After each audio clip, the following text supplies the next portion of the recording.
तो इस तरह की जो घटनाएं घटी वो इस दास के हृदय में दरी गई।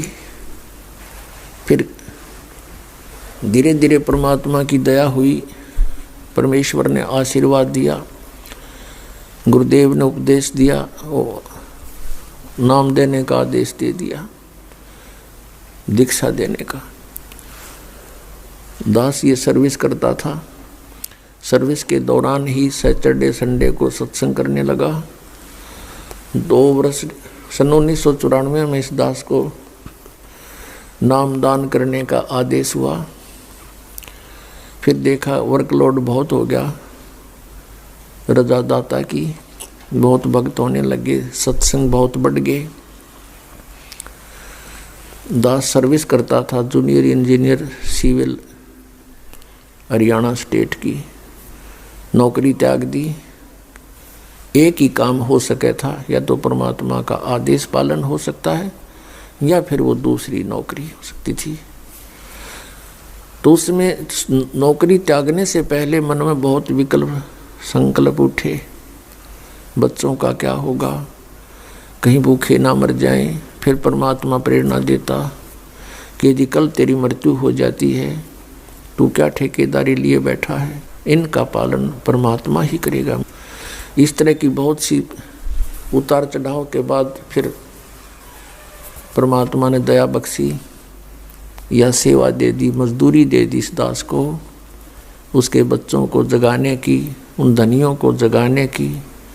दास को एक कुत्ते की ड्यूटी मिली, भौंकने की।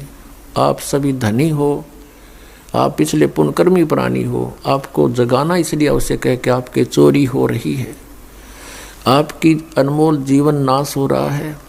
जो जाग जाता है कुत्ते के भौंकने से आवाज़ सुनकर, वो अपना धन बचा लेता है। और जो उस समय भी गफलत कर जाता है, सोता रहता है, तो सुबह वो देखता है तो उसका बहुत लॉस हो चुका होता है। तो पुण्यात्माओं, ये वो शुभ दिन है, ये शुभ अवसर है जिसके उपलक्ष्य में ये 5 दिवसीय समागम किया गया। फागुन की अमावस्या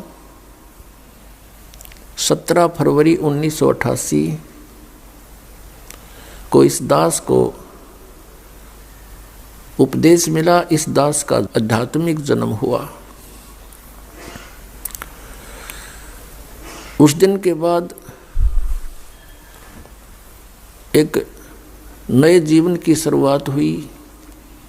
आत्मा में न्यारी उमंग हुई। दिन रात भक्ति, मालिक की वाणी, सतगुरु का संग करने लगा। सन 1994 में दास ने कभी ये सोचा नहीं था स्वप्न में कि मुझे कोई ऐसा जिम्मेवारी की पोस्ट मिलेगी, दास को ये नौकरी मिलेगी या मजदूरी मिलेगी। कभी भी नहीं सोचा था। दास क्या करता था, अपने आसपास के संबंधी मित्रों को, वैसे जो भी संपर्क में आता था, परमात्मा का ज्ञान सुनाता था, उनको तैयार करके अपने गुरुदेव से उपदेश दिलाता था।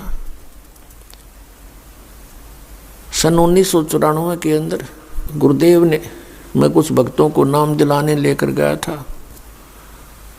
ऐसे बैठे थे बरंडे में, सामने सैकड़ों भक्त विद्वान थे। उस समय मेरे पूज्य गुरुदेव जी की आयु लगभग 105-6 वर्ष की हो चुकी थी और इतना सुंदर चेहरा था, लाल शरीर था। 104 वर्ष की आयु में उनका चेहरा देखने योग्य था, वृद्ध अवश्य हो गई थी। और एकदम कहा कि रामपाल इधर आ। मैं बहुत पीछे बैठा था। दास की हिम्मत नहीं होती थी उनके सामने, क्यों डर लगता था कि सतगुरु के दरबार में मेरी थर थर कांपे दे, और ना जाने किसी बात पर मारा टूट न जावे दे, कोई ऐसी गतिविधि ना हो जाए जिससे गुरु जी क्षुब्ध हो जाए। इसलिए दास बहुत डर कर रहता था। नाम देने वाले आगे बैठे थे, दास बहुत पीछे बैठा था। और भी बहुत से नाम लेने वाले, दीक्षा लेने वाले आए हुए थे, और दास भी 5-7 को लेकर के आया था, वो भी उन्हीं में विराजमान थे। मुझे पुकारा में आगे चला गया, बैठ जा, और कहा कि आज के बाद तू उपदेश दिया करेगा।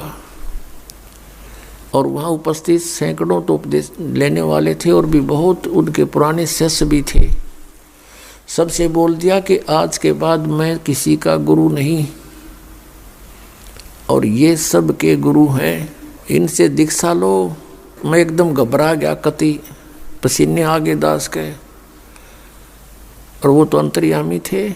मैं इस चीज़ से डर गया कि इतने जिम्मेवारी की चीज़ कदे दादा ने करी ना परदादों ने करी नहीं, कि तो देखा नहीं, अनुभव नहीं ऐसा।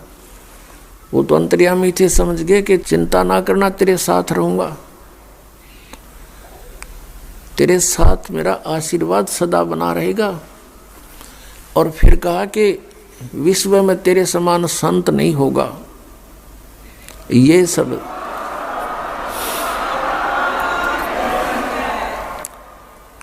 अब पुण्यात्माओं, उस समय दास अपने को भगत भी पूरा नहीं मानने था, और उन्होंने इतनी बड़ा आशीर्वाद दे दिया कि तेरे समान विश्व में कोई संत नहीं होगा। तो कहते हैं गुरु मेहर करे तो काग से हंस बना दे। उन्होंने अपनी मेहर से इस दास को, कव्वे को हंस बनाया, अपने ही आशीर्वाद से संत बनाया। उस समय हमारी बाल बुद्धि थी, ये बात समझ में नहीं आई कि मेरे जैसा एक तुच्छ प्राणी और विश्व में मेरे समान कोई संत ना होगा। ये बात गले नहीं उतर रही थी, लेकिन गुरु की जो वचन है वो उसमें दोष भी दिखाई नहीं देवा था। जैसे कोई छोटा बालक होता है और उसको कोई कहता है कि बेटा वो पेन ला, वो जैसे पेन रखा होता है, ये पेन रखा हो, और वो बच्चा उठा लेता है, वो पूछता है डैडी ये क्या है, पिताजी ये क्या है। पिताजी कहता है बेटा पेन है। वो कहता है कि पेन है, पेन है। और इस बात को कहते कहते उसको रख के वो और खेल लग जाता है। कहने का भाव ये है कि उसको न तो ये अविश्वास है कि पिताजी जो कह रहा है वो गलत होगा, लेकिन उसकी बुद्धि इतनी बाल है कि इसको समझ नहीं पा रही ये पेन है। वो ऐसे उसको छोड़कर चला जाता है। तो इस दास की अब वो ऐस अतिथि थी, उन्होंने कहा कि तेरे बराबर विश्व में कोई संत नहीं होगा। तो उस समय दास ऐस अतिथि में था, और वो जो कह रहे थे तो पेन था ही। तो अब इस बात का कुछ एहसास हो रहा है, क्योंकि अन्य संतों ऋषियों के जो अनुभव देखे दास ने, इनके पास तक खख भी को नहीं अध्यात्म ज्ञान का। तो हम इस योग्य नहीं थे, गुरु जी के आशीर्वाद से हो गए, ज्ञान हो गया, बुद्धि खुली, और इन महर्षियों के अंदर इनके झांक के देखा, इनके खुले वो बोरे जिन पर ISI मार्क ला रखा, गोबर पर रखा था इन्हें सब ने। किसी के पास मोक्ष मार्ग नहीं, सबकी दुर्गति हुई। पिछले इतिहास बतावें, हमारे ग्रंथ कहते हैं कुछ, ये हमें बता रहे थे उसके विपरीत। तो ये संत नहीं थे। आज आपके समक्ष है, क्योंकि बुद्धिमान समाज है। तो पुण्यात्माओं, जिस दिन आपका आध्यात्मिक जन्म होता है वो आपका वास्तविक जन्म है इस पृथ्वी मंडल पर।